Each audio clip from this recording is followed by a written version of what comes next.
akhirnya cuacanya cerah nih setelah seminggu full hujan. Sekarang gue sama cewek gue mau servis rutin motor kita. Pas juga oli kita emang udah waktunya ganti. Sekarang gue lagi di oil factory nih, di Yogyakarta. Seperti kalian bisa lihat, dia buka setiap hari dari jam 10 pagi sampai jam 9 malam. Kecuali hari Minggu dia masih buka dari jam 1 siang sampai jam 7 malam aja. Ya, jadi tempatnya seperti ini guys. Dia ada jual ban. Ini tempat ganti olinya seperti ini. Dia tempatnya tuh lebih arah seperti supplier ya. Banyak dia, segala jenis oli ada. Dari 2 tak sampai 4 tak, lengkap buat segala jenis merek. Merek oli semua lengkap dia. Dari merek yang Eropa atau merek-merek yang gue nggak pernah lihat juga banyak banget. Terus oli-oli kayak Repsol nih, jadi kasih space lebih banyak. Kayak Castrol juga lebih banyak. Ini karena biasanya ini oli-oli yang cukup laku ya di sini ya. Apalagi kayak motor nih, dia yang paling lengkap. Semua tipe ada semua.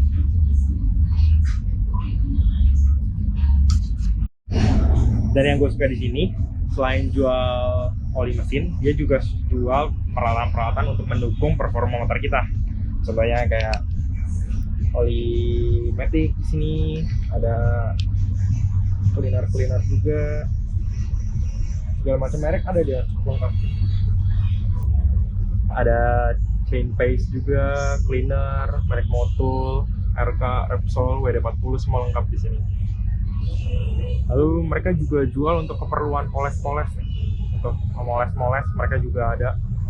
Mulai dari poles body, ini poles buat plastik kita, bermain kinclong, bahkan sampai spons-spons beginian aja mereka juga dijual. Menurut gua harganya cukup terjangkau sih.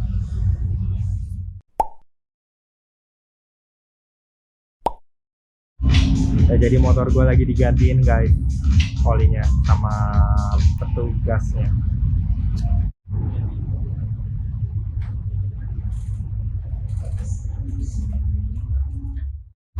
Gak cuman ganti oli,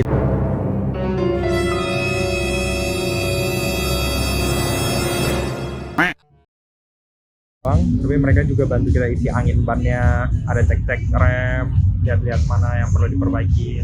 Baik juga sih orangnya, dan ini nggak perlu tambah biaya. Dan sebenarnya sih kalau kita bisa ganti oli sendiri, bisa ganti di sana. Cuman masalahnya gue lebih pilih aman aja lah, biar dibantu sama petugasnya lebih ahli. Kalau untuk oli sih gue pakai ini Moto 7100 10W40, harganya 285. Kalau untuk oli sih harganya lumayan terjangkau ya menurut gue. Cuman karena motor gue ini MT15 dan jadinya gue kena service charge lebih besar, 150 NT. Kalau motor biasa cuma 50 NT. Ini list service charge-nya. Nah, jadi di sini tuh gue pengen jelasin sedikit tentang rincian list harganya di sini ya. Jadi seperti yang kayak gue bilang sebelumnya, untuk Matic biasa itu harganya 50 NT. Dan kalau misal kalian ada tambahan buat ganti oli Matic-nya, dia ada kena tambahan biaya seperti harganya di bawahnya ini. Nah, kalau untuk motor kopling atau motor manual, dia harganya juga sama 50 NT di sini, tapi kenapa kayak punya motor gua itu harganya beda? Karena yang 50 NT di sini itu untuk motor-motor yang produksi lokal. Jadi kayak Kymco KTR atau SIM T1 atau SIM Wolf dan lain-lain. Nah, kalau yang punya gue ini MT15 masuk ke yang kategori yang sebelahnya, yang 100-150. Ini tuh artinya untuk motor kopling atau motor manual yang import. Jadi kayak MT15, R15, CBR, GSX, dan lain-lain. Dan di sini kenapa dia ada range harga 100-150? Dan punya gue masuk ke yang kategori 150.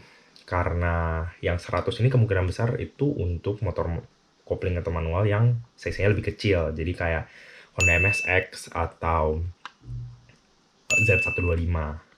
Nah, kalau yang sebelahnya nih untuk yang harga yang lebih mahal, di sini tuh keterangannya tuh untuk motor plat merah atau plat kuning. Nah, di Taiwan ini kita pembagian warna plat nomornya itu disesuaikan dengan cc motor. Jadi kalau untuk yang 250 cc ke bawah, dia warna putih, 250 cc ke atas dia warna kuning, dan 600 cc ke atas dia warna merah. Makanya di sini harganya sedikit lebih mahal. Nah, gue pengen cerita sedikit nih, kenapa gue selalu servis rutin di sini. Udah sekitar 2 tahun lebih gue selalu servis di sini, nggak pernah di tempat lain. Kenapa? Karena menurut gue ini tempat ganti oli yang termurah versi gue. Nah, kalau murah itu cukup subjektif ya. Murah itu bisa aja memang harganya yang murah banget, atau dengan harga yang seberapa kalian dapat kualitas yang jauh lebih bagus gitu. Itu kan hitungannya masih murah ya. Nah, tapi kalau murah versi gue nih di sini murah karena biasanya tuh kalau kita di Taiwan, kita mau ganti oli, kita pasti ke bengkel biasa kan. Nah, bengkel-bengkel biasa itu menawarkan oli-oli yang menurut gue mereknya cukup gak jelas gitu. Dan mereka pasti nanya, kalian mau yang harga berapa? Mau harga 200 kah? Harga 300 kah? Harga 400? Pokoknya makin mahal ya makin bagus. Tapi kalau di sini enggak. Kalau di sini kita yang pilih sendiri merek apa, dan merek-mereknya pun pasti merek-merek kita tahu lah, Repsol, Castrol, Shell, Motul.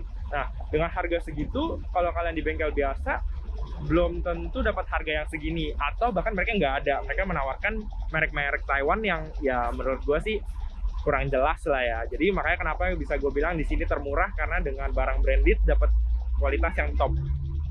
Hold up, wait a minute. Sorry guys, jadi gue ada info penting yang gue ketinggalan untuk kasih tahu kalian, yaitu tentang gimana cara pilih oli yang literally 100% sama, tapi punya harga yang berbeda cukup signifikan. Nah, di sini gue ambil contoh oli Repsol Racing 10W50. Ini gue ambil di Shopee, toko Shopee yang sama. Jadi, tapi dia punya dua harga yang berbeda. Nah, di sini yang pertama ada 200 NT, ada 500 NT. Sebenarnya dua-duanya ini sebenarnya sama saja, tapi apa yang membedakan? Nah, di sini kalian harus jeli lihatnya di yang 500 NT. Di 500 NT ini ada keterangannya di sini Yuancang Gong Siho. Nah, maksudnya apa? Jadi maksudnya waktu itu gue tanya sama orangnya, Gong Siho di sini tuh menandakan kalau komponen yang ada di dalam olinya tersebut sudah disesuaikan dengan motor di Taiwan. Jadi karena mungkin perbedaan cuaca atau mungkin material atau bagaimana. Nah, jadi yang Gong Siho ini lebih mahal karena sudah disesuaikan dengan yang ada di negara tersebut. Sedangkan yang satu lagi, yang lebih murah ini, dia nggak ada tulisannya. Dia ini katanya namanya masuknya ke dalam Suiho. Nah, jadi Suiho ini katanya dia benar-benar pure, mentahan dari negara pembuatnya, diimpor masuk langsung ke Taiwan. Jadi nggak ada komponennya benar-benar sesuai dengan racikan mereka. Tapi sebenarnya menurut gue pribadi sih ini nggak masalah ya. Karena selama ini gue pun selalu pakainya yang Suiho. Karena ya perbedaan harganya yang cukup signifikan. Jadi gue pilih yang lebih murah aja, dan sampai saat ini memang belum pernah ada masalah. Oke, sekian dulu guys. Gue udah selesai. Semoga info dari gue bermanfaat. Bye-bye.